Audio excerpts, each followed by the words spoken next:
कोई भी भक्ति का कार्य दिखावे के लिए नहीं। आज बड़ी समस्या यह है कि हर कार्य दिखावे के लिए, मन करने के लिए उत्साहित है। कोई साधना को, उपासना को इष्ट के अर्पण की भावना से नहीं कर पा रहा है। कोई बिरला ऐसा कर पा रहा होगा, नहीं तो हर कार्य प्रकाशित करने की इच्छा होती है। कुछ जीवन वीडियो से अलग होना चाहिए, जिसको केवल इष्ट जाने और आप जाने। हर बात वीडियो में तो संसार से वाहवाही मिलेगी और आपका पुण्य छीन हो जाएगा। ये जरूर डालना चाहिए, जिससे लोगों को समझ में आवे कि हर बात केवल वीडियो के लिए ही नहीं है कि आप थोड़ा सा कोई भजन साधन कुछ भी करें, वो सब वीडियो पे प्रकाशित हो जाए, मतलब लोगों में छपने लगे, तो उपासना छिपाने वाली कहाँ रह गई। अनुप्रवचन है, सत्संग है, प्रश्न उत्तर है, ये तो सार्वजनिक कल्याण के लिए ही है। लेकिन साधना जो है, आराधना जो है, उपासना जो है, वो अपने लिए है, वो अपने इष्ट से प्रीति प्राप्त करने के लिए है। यदि आप हर बात छपाएंगे ही, कुछ छिपाएंगे नहीं, तो आपके पास रह क्या जाएगा। ये हम इसलिए निवेदन करते हैं कि आप लोग जो भी जिनके कानों में पड़े, कुछ तो छिपाने की कोशिश कीजिए। सब छपाने के लिए नहीं होता कि आप उपवास कर रहे तो छप रहा है, आप ठाकुर जी का स्नान करा रहे तो छप रहा है, आप कोई साधन कर रहे हैं, कोई सेवा कर रहे हैं, वो भी प्रकाशित कर रहे हैं। जो चीज प्रकाशित हो जाती है उसका पुण्य क्षीण हो जाता है, जो गुप्त रहती है वो बढ़ता है। और कहीं अपने मुख से अपनी कष्ट भरी तपस्या को प्रकाशित कर दिया तब तो और सुकृत नष्ट हो गए। बड़े बड़े महापुरुषों ने कहा है, यदि संत दर्शन के लिए अभिमान का, मान का त्याग करके चला जाए तो एक एक पग कोटिन यज्ञ समान। एक एक पग के लिए लिखा हुआ है कि कोटिन यज्ञ समान। संत दर्श को चालिए तज माया अभिमान, ज्यों ज्यों पग आगे बढ़े कोटिन यज्ञ समान। पर कब? तज माया अभिमान। अपना प्रशंसा, अपना गुण गाना ठीक नहीं है। कोई धर्म कार्य करे तो उसे गुप्त रखने की चेष्टा करे, जिससे उसके पुण्य बने, परलोक बने, अगला जन्म सुधरे। तो जनता दुष्प्रवेशम प्रदेशम, ऐसे एकांत स्थान में बैठ करके हरि नाम, प्रियाजू का राधा नाम उच्चारण करते हुए अश्रु प्रवाह करे। अत्यंतात्यां विकल विकलो दिव्य मूर्त्या कयापि, उच्च स्वर से भगवान नाम पुकारते हुए अत्यंत विकल हो करके श्री स्वर्ज्ञा कर मृग दृशा वाक्य सुधा श्वासिता श्याम। यहाँ की ईश्वरी है श्री राधा किशोरी, दिव्य मृग नयनी प्रियाजू। उनकी मैं दासी बन जाऊं ऐसी आकांक्षा करके एकांत में जो इस मार्ग के पथिक की यात्रा होती है, वो श्री कृष्ण शरणम से प्रारंभ होती है और राधा खेल कुंज में पूर्ण हो जाती है। इस मार्ग के पथिक की यात्रा श्री कृष्ण शरणम से प्रारंभ होती है, क्योंकि लाल रंगीलो गाइए ताते प्रीति रंगीली पाइए, इसलिए हरि बोल। हरि से प्रारंभ होती है और राधा में पूर्ण होती है। श्री कृष्णा शरणम से प्रारंभ होती है और राधा केल कुंज में पूर्ण हो जाती है। राधा केल कुंज पूर्ण विश्राम स्थली है, ये संपूर्ण वृंदावन राधा केल कुंज है। तो कह रहे हैं यहाँ की ईश्वरी है श्री राधा, और दिव्य मृगनयनी सी किशोरी जी मुझे अपनी दासी समझकर आज्ञा करें, मैं ऐसे दासी सहचरी स्वरूप को पाऊं कि स्वामिनी जी आज्ञा करे, श्वासिता अपने शासन में लेकर, तू ऐसा कर, ऐसा कैसे कर दिया, मुझे शासन में डांटे। श्री स्वामिनी जी शासन करे हम पर, ए सखी तू यहां भूल करे, तुझे ऐसे करना है। या श्री लाडली जी से हम विनोद करें, फिर लाडली जी जैसे कदम का पुष्प लेकर के ताड़न करके, ऐसे श्वासिता वो हमें अपने शासन में ले, अपनी सेवा में ले, क्योंकि ये सेवा स्वयं श्याम सुंदर भी याचना करते हैं, चाहते हैं। लब्धा दास्यम तदत कृपणा मोहना स्वादितेन। ये जो राधा दास्य है इसका सही आस्वादन तो मोहन लेते हैं, और जो मोहन है वो जब कृपा करते हैं तब राधा दास से प्राप्त होता है। पक्की बात समझ लो, अगर लालजू कृपा न करे तो कोई अपने मुख से राधा नाम भी नहीं बोल सकता, क्योंकि ये राधा नाम और राधा रूप ये लालजू के हृदय की धरोहर है। जब लालजू कृपा करते हैं, हरि कृपा करते हैं, श्री कृष्ण कृपा करते हैं, तब राधा नाम राधा प्रीति उत्पन्न होती है। एतत् कारुण्य पुंजम कति दिन कलित स्वाश्रय प्रौढ़ राधा कृष्णांघ्रि द्वंद गूढ़ प्रणय भवरसाभ्यंजितो दार दृष्टम श्रीमद वृंदावनम में निज परम चमत्कारी रूपेण सांद्रा नंदौघस्यन्निव प्रोच्छलित मधुरिमयी कारणवेना विरास्तां। करुणा में वृंदावन, करुणा में लाडली जू, करुणा करके अब हमारे जीवन का जो समय बचा है उसे वृंदावन वास में पूरा कर दे। कभी मुझे निकाले नहीं श्री जी, जैसा वह मैं नीच अधम बस उनके धाम में पड़ा रहूं, यही हमारी आराधना है, यही हमारी साधना है। कुछ समय जो मेरे जीवन के बचे हैं, मेरी लाडली जो मुझे वृंदावन धाम का वास अखंड दे दे।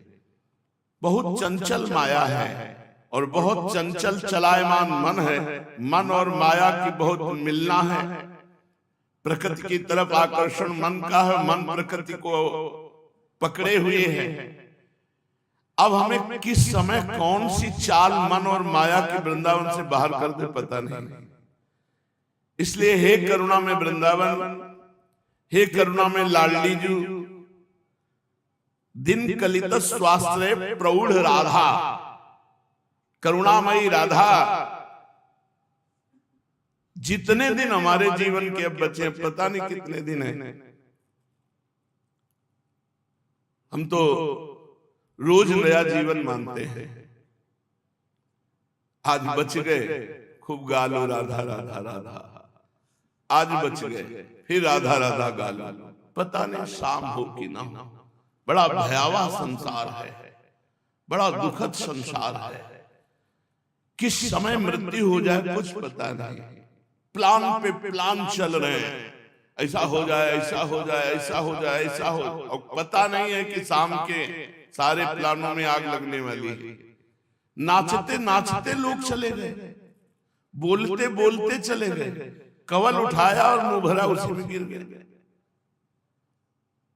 मृत्यु का कोई ठिकाना नहीं। इसलिए हे लाडली, मैं आपसे आयु नहीं मांग रहा, जितना मेरा जीवन है वो आपके धाम में, वो समय वृंदावन में व्यतीत हो। सच्ची मानिए, वृंदावन में वसना मात्र भजन है।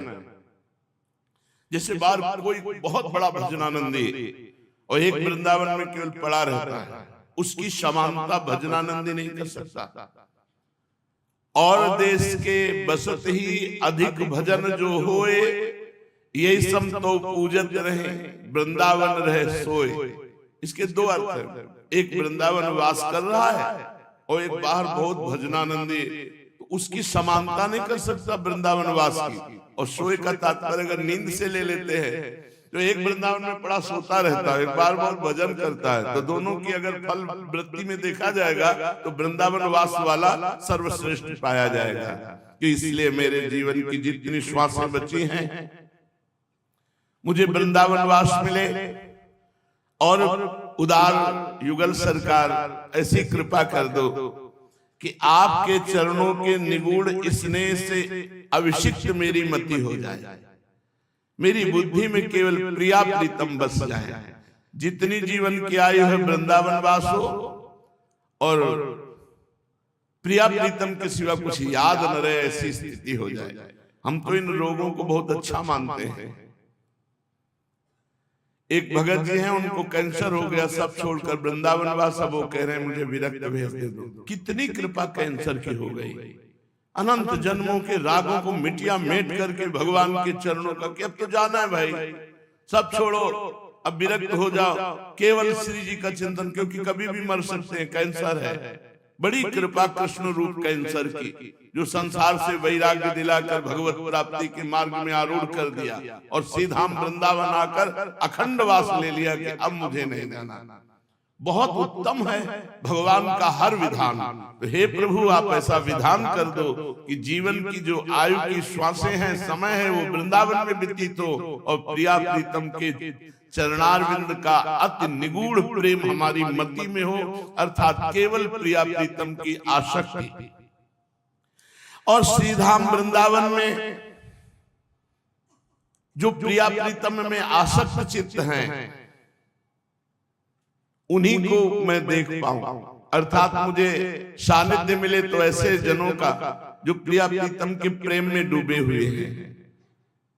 श्री वृंदावन सांद्रानंद रस प्रवाहित करने वाला अतुल असीम महामाधुर्य सागर, हे करुणा में महामहिम वृंदावन, आप कृपा करो और मेरे हृदय में प्रिया प्रीतम का प्रेम प्रकाशित हो आपके सहित, अर्थात वृंदावन में विराजमान सहचरियों के मध्य में युगल सरकार मेरे हृदय में प्रकाशित हो जाए। तो जो जीवन की आयु बची है वृंदावन वास करते हुए, एकांत सेवन करते हुए, हरि नाम राधा नाम रटते हुए, प्रिया प्रीतम के चरणारविंद की प्रीति की चाह करते हुए यहीं प्राण त्याग दे, इससे बड़ी कोई लाभ वृत्ति नहीं, कोई सिद्धि नहीं। परम पूज्य बाबा गिरिराज वाले श्री पंडित गया प्रसाद जी महाराज के अमृतमय वचन,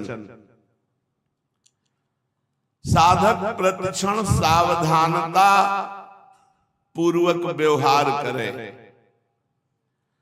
साधक सदैव विधर्म सो बचे, साधक की प्रत्येक चेष्टा भगवान के प्रीत्यर्थ ही होए, साधक तर्क वितर्क न करे, साधक जो कछु करे सब साधना के ताई ही करे, साधना से बिलक कछु न करे, दृढ़ श्रद्धा, दैन्यता, निष्कामता, आत्मीयता और अपनों अस्तित्व मिटानो, ये 5 उत्थान के सूत्र हैं अध्यात्म के। अध्यात्म में उन्नति उसी की होती है जिसमें ये 5 बातें होती हैं। पहली, दृढ़ श्रद्धा इष्ट और गुरु पर, और दैन्यता दूसरी बात, और तीसरी निष्कामता, चौथी भगवान से आत्मीयता, अति नजदीक भगवान से। प्रभु से जितना गाढ़ संबंध है उतना किसी से न हो, और किसी से संबंध अगर हो तो प्रभु के संबंध से संबंध हो। नाते नेह राम के मनियत सुहृद सुसेव्य जहान, और अपनों अस्तित्व मिटा देनो, ये 5 हैं अध्यात्म की बात। दृढ़ श्रद्धा, दैन्यता, निष्कामता, प्रभु से आत्मीयता और अपनों अस्तित्व मिटानो, ये 5 अध्यात्म के उत्थान के सूत्र हैं। यदि काहू प्रतिज्ञा कर ले तो दृढ़ता पूर्वक वाको पालन करो। सुबह कसम खाई शाम के तोड़ दिए, इतवार को खाई मंगल को तोड़ दी, ये ऐसा नहीं होना चाहिए। जो प्रतिज्ञा करो पहले तो करो मत, और जो करो तो बहुत होश से करो। अगर प्रतिज्ञा कर ली ऐसा नहीं करूंगा तो फिर नहीं करूंगा। नियमन में दृढ़ता और श्री भगवान को भरोसा, ध्यान दो। अगर नियम दृढ़ता पूर्वक करते हो तो अहंकार आने की संभावना है। मैं बड़ा नियम पालन करने वाला हूं, तो वहां कह दियो कि भगवान को भरोसा। भगवान के भरोसे से नियम की पूर्ति होती है। हमारे में इतना दम नहीं कि मैं नियम पालन कर सकूं। अगर नियमन में दृढ़ता और भगवान को भरोसा दृढ़ है तो साधक को कोई भी विघ्न नहीं पड़ सकता साधना में। साधना के विघ्नों से बचने के लिए उपाय है नियमन की दृढ़ता और भगवान को दृढ़ भरोसा। नियमन की दृढ़ता, शास्त्राज्ञा, ऐसा नहीं करना तो नहीं करना, ऐसा करना तो बस वही करना, और भरोसा भगवान का, तो कोई साधन में विघ्न नहीं पड़ेगा। जो दिनचर्या में नियमन में बंध गयो वही साधक। ध्यान से सुनो भाई, जो दिनचर्या में नियमन में बंध गयो वही साधक। मनमानी आज ये किया कल वो किया, ऐसा नहीं। साधक वही जिसकी ऐसी दिनचर्या है कि बंध चुका है, उसके पास समय नहीं। साधक से कहा जाए आओ आप थोड़ी देर बैठ करके बातचीत करेंगे फिर प्रसाद पाओ, उसके पास समय नहीं। जिसका उत्तर हो कि मेरे पास समय नहीं, क्षमा कीजिए मेरे पास समय नहीं, वही साधक है। जो अपनी दिनचर्या में बंध गयो, नियमन में बंध गयो, वही साधक है। और यही परम कर्तव्य है कि नियमन में बंध जाओ, इतने बजे से इतने बजे। एक कल वो प्रश्न कर रहे थे कि बड़ा दुख मिलता है, साधना में बड़ी कठोरता है, भक्ति तो बहुत मृदु है, वही कौन सा साधना? 2 बजे रात के उठ जाना ये कठोरता नहीं, नींद छोड़ देना कष्टपूर्ण, बड़ा कष्टप्रद है। अब बताओ, ये कठोरता नहीं है। कठोरता है काल की, जब तुम्हारी धज्जियां उड़ा देगा, सर्वनाश का खेल खेलेगा। अरे 2 बजे उठकर अगर 10 बार भी राधा राधा बोल रहे हो, देखो संसारियों का ब्रह्म मुहूर्त होता है 4 के बाद, आध्यात्मिकों का 2 बजे से। ये हम 1-2 की नहीं, लाखों संतों की बात देखे हुए। रात्रि तुम्हारे लिए होगी, साधकों के लिए नहीं। यही जग जामिनी जागे जोगी, परमार्थी प्रपंच भी होगी। ब्रह्म मुहूर्त 4 के बाद माना जाता है किनका? जो घर गृहस्थी संसार के कार्यों में रत है, बेचारे रात भर सोते रहे। साधु का 2-3 घंटे विश्राम के 2 बजे तो हमने लाखों संतों को देखा जिनकी दिनचर्या, लाखों, क्योंकि पूरा भ्रमण किए ना। 2 बजे तो अच्छे साधकों की दिनचर्या ही है, वो 2 बजे जग जाएंगे। अपने आप तो जगना ही पड़ेगा। ये हमारे लिए बड़ा सौभाग्य का विषय है कि हम बंध गए। देखो पूज्य बाबा कह रहे हैं दिनचर्या में बंध जाना बहुत बेईमान मन है। मन की चक्कर में मत पड़ो, इसको लगाए रखो, इसको नियम में बांध दो, इसको दिनचर्या में बांध दो कि समय। तो हम तो बांधना नहीं है, हमें बांध दिया गया है, हम सबको बांध दिया गया। श्री जी ने बांध दिया, इतने बजे उठना ही है। अब कितने साधकों को देखते हैं आंख में जीते हुए मजीरा लिए जा रहे हैं, क्या करे, पूरी नींद नहीं हुई लेकिन बाबा जो है वो सोने नहीं दे रहा है। कोई ढोल लिए भाग रहा है, कोई मजीरा लिए भाग रहा है। तो अब ये नियमन में बंध जाना यही साधना है। भगवान कृपा करें कभी फुर्सत न मिले, हमारे जीवन में फुर्सत शब्द न रह जाए, हमारे जीवन ऐसा नियमों से बंधा रहे कि अंतिम समय तक हम अपने नियम की पूर्ति करते हुए शरीर छोड़े। भगवत कृपा राज्य में कहू बात असंभव शब्द नहीं है। ऐसा कैसे हो सकता है? जैसे लोगों को लगता है ऐसा कैसे हो सकता है कि किडनी फेल, डायलिसिस हो रहा है, ऐसा कैसे हो सकता है? भगवत राज्य में काहू बात असंभव शब्द नहीं है, सब हो सकता है। कर तुम अकर तुम अन्यथा कर तुम सा ईश्वर। वो भगवान है, वो ईश्वर है और उसका हम दासत्व लिए हैं, उनके चरणों का आश्रय लिए हैं, तो कुछ दुर्लभ नहीं। जैसे परमात्मा के लिए कुछ असंभव शब्द नहीं, ऐसे दास के लिए कोई असंभव शब्द नहीं। दास कृपा नहीं कृपा खाती। इतनी भारी महिमा जिनकी है उनकी हम पर कृपा है। अब हमारे लिए क्या संभव है? लक्ष्य केवल भगवत प्रेम बने, भगवत प्राप्ति बने, अलभ्य लाभ है प्रेम।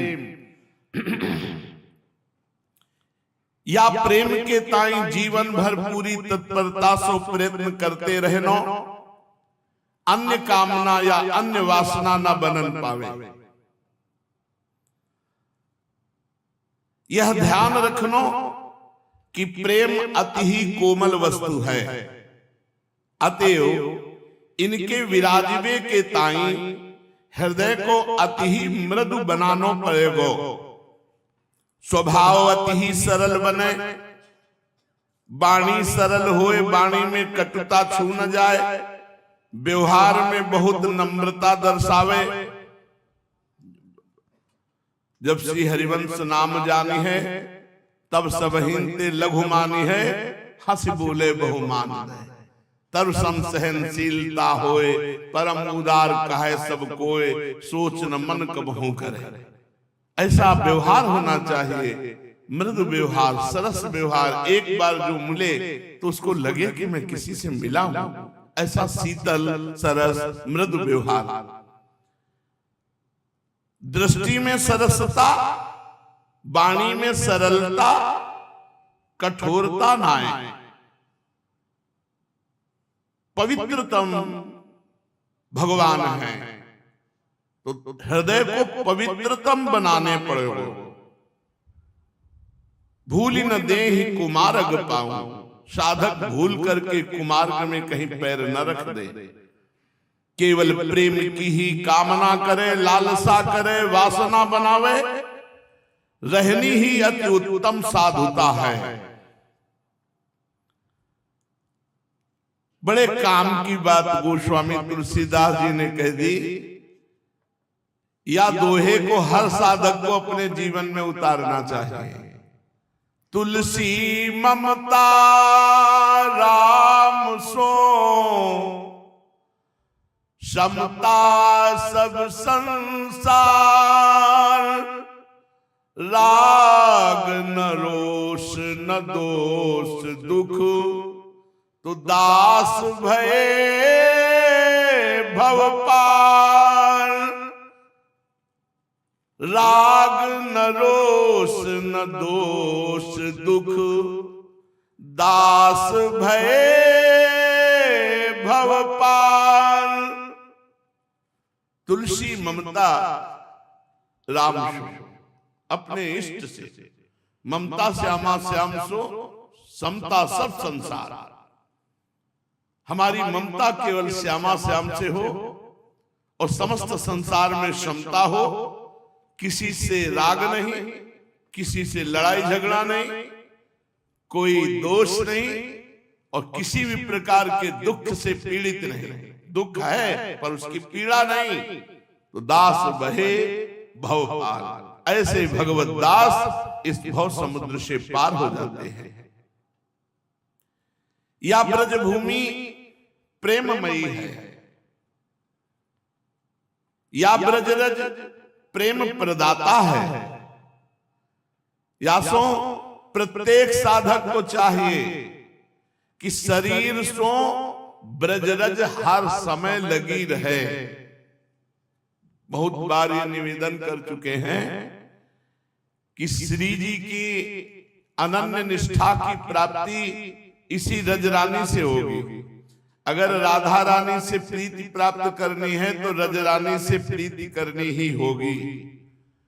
महाप्रभु निष्ठा का वर्णन करते हैं। राहो को काहू मन ही दिए, ऐसा पूर्ण रूप से अनुभव में आ रहा है कि महाप्रभु अपनी निष्ठा का वर्णन कर रहे हैं।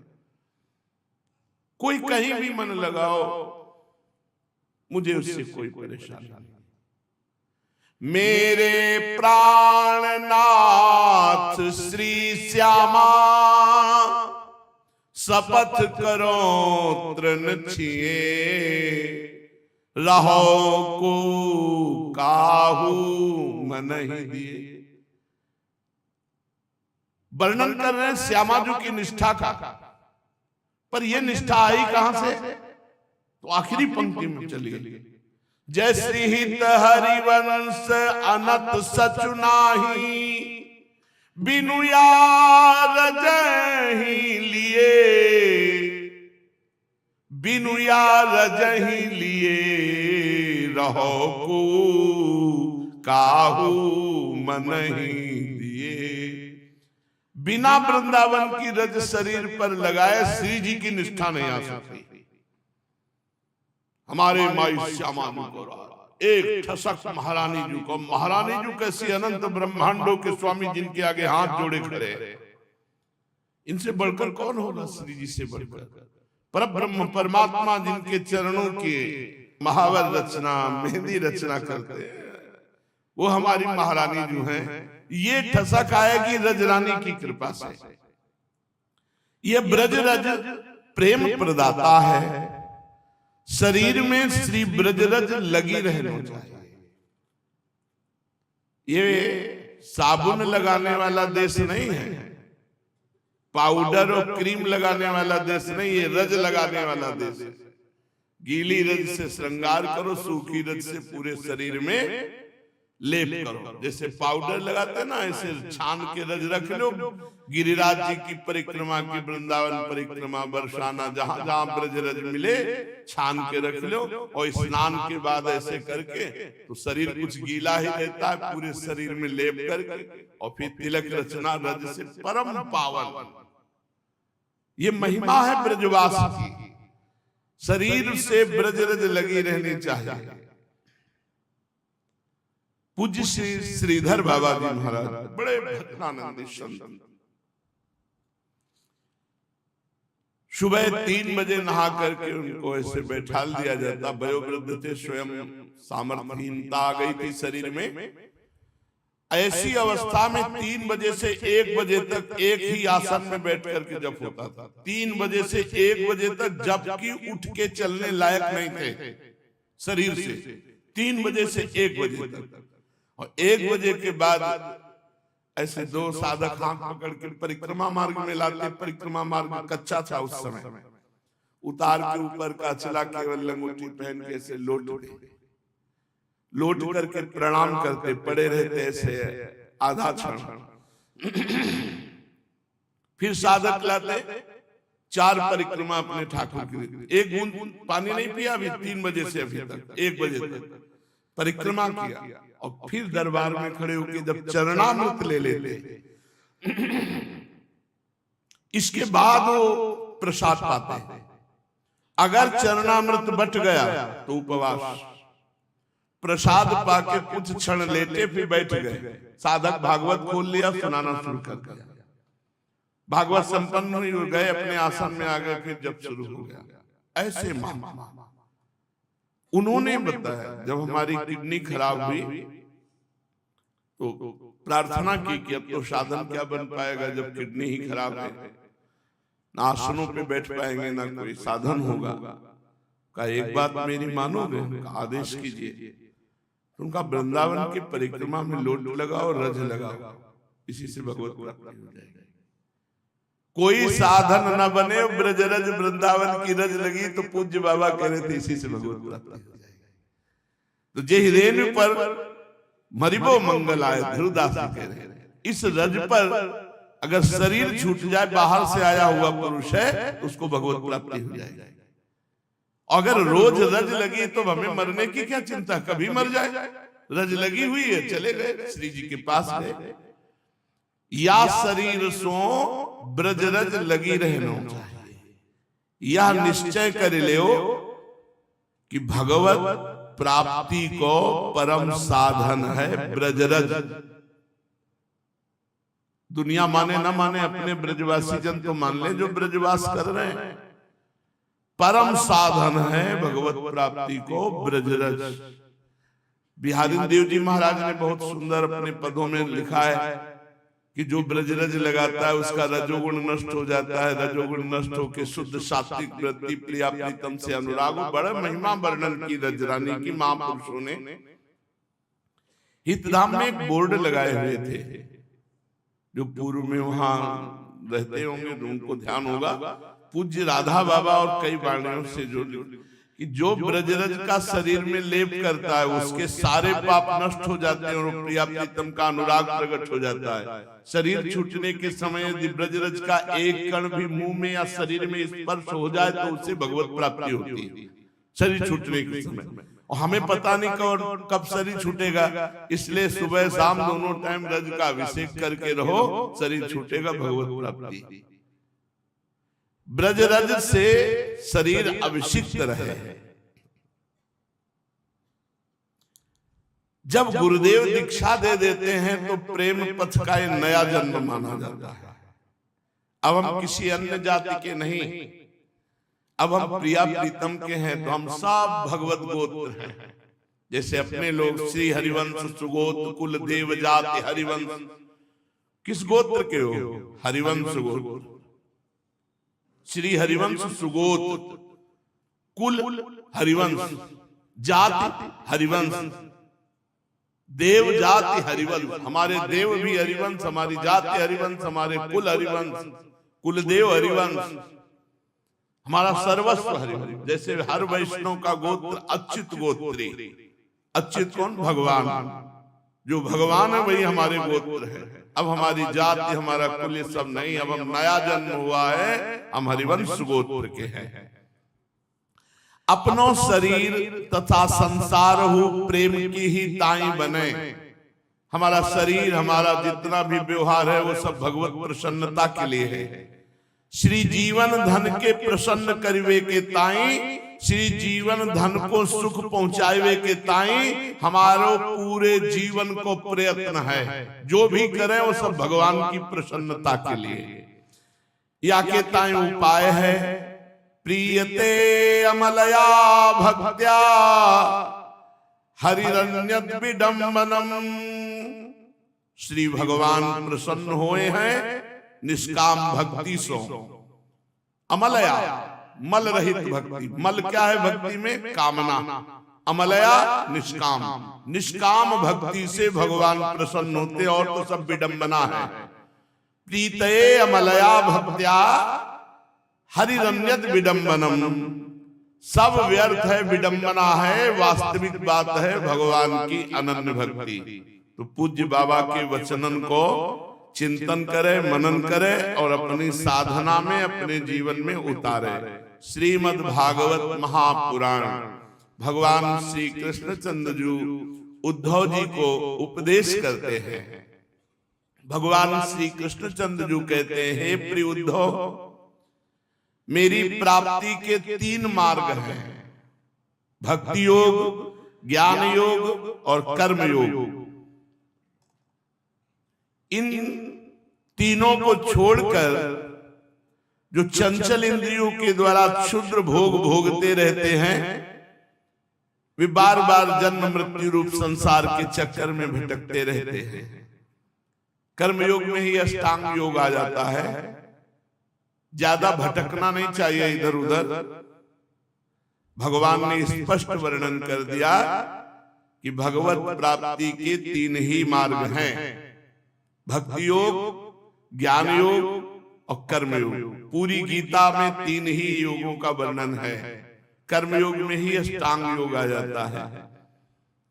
जो इनको छोड़ करके अन्य, तो फिर भटकना ही पड़ता है, वो लक्ष्य की प्राप्ति नहीं कर पाता है। और जो इंद्रियों के भोगों में भटक रहे हैं वो तो भटक ही रहे, लेकिन जो इन मार्गों को छोड़ करके तो फिर वो और भटकाव है, वस्तु की प्राप्ति नहीं। एक 18 वर्ष अन्य साधना करने वाले साधक जब हमसे बोले कि 18 वर्ष से साधना कर रहे हैं, उन्होंने कहा तुम्हें मिला क्या? उनका अभी हमें परसों नरसों स्वप्न आया और आपने बुलाया तो मैं भागा चला आया, यही मुझे मिला कि भगवान ने 18 वर्ष में हमें एक कृपा की कि हमें आपका सानिध्य। तो हमका अब राधा राधा रटो। पक्की बात समझ लो, बैठ बैठ के समय बर्बाद मत करो। अगर बैठे हो तो नाम में चिंतन लगाओ, रूप में चिंतन लगाओ, भगवान की लीला गुण में चिंतन लगाओ तो धन्य है, नहीं तो प्रपंच का चिंतन होगा। भगवत प्राप्ति के 3 मार्ग हैं, भक्ति योग, ज्ञान योग, कर्म योग। इन्हें छोड़कर जो चंचल इंद्रियों के द्वारा क्षुद्र भोग भोगते रहते हैं, वे बार बार जन्म मृत्यु रूप संसार के चक्कर में भटकते रहते हैं। अपने अपने अधिकार के अनुसार धर्म में दृढ़ निष्ठा रखना ही गुण कहा गया है। इसके विपरीत अनाधिकार चेष्टा करना दोष है। जो घोर वैराग्य प्रवृत्ति का है, संसार अच्छा ही नहीं लगता है, वो अभेद भक्ति का अधिकारी, ज्ञान मार्ग का। और जो अभी न पूरा वैरागी है न पूरा संसारी है, वो भक्ति मार्ग से प्रारंभ करे। और जिसकी कर्मों में बहुत प्रवृत्ति, कर्मठ है, वो कर्म योग का अधिकारी है। अपने को देख लेना चाहिए मैं किस मार्ग का अधिकारी हूं और उसी मार्ग पे चल देना चाहिए। तात्पर्य यह है कि गुण और दोष दोनों की व्यवस्था अधिकार के अनुसार की जाती है, किसी वस्तु के अनुसार नहीं। वस्तुओं के समान होने पर भी शुद्धि अशुद्धि, गुण दोष, शुभ अशुभ आदि का जो विधान किया जाता है, उसका अभिप्राय यह है कि पदार्थ का ठीक ठीक निरीक्षण परीक्षण हो सके और उसमें संदेह उत्पन्न करके ही यह योग्य है कि अयोग्य है, स्वाभाविक प्रवृत्ति को नियंत्रित संकुचित किया जा सके, उनके द्वारा धर्म संपादन कर सके, समाज का व्यवहार ठीक ठीक चला सके, अपने व्यक्तिगत जीवन के निर्वाह में भी सुविधा हो। इससे ये लाभ भी है कि मनुष्य अपनी वासना मूलक सहज प्रवृत्तियों के द्वारा इनके जाल में न फंसकर शास्त्र के अनुसार अपने जीवन को नियंत्रित और मन को वशीभूत कर लेता है।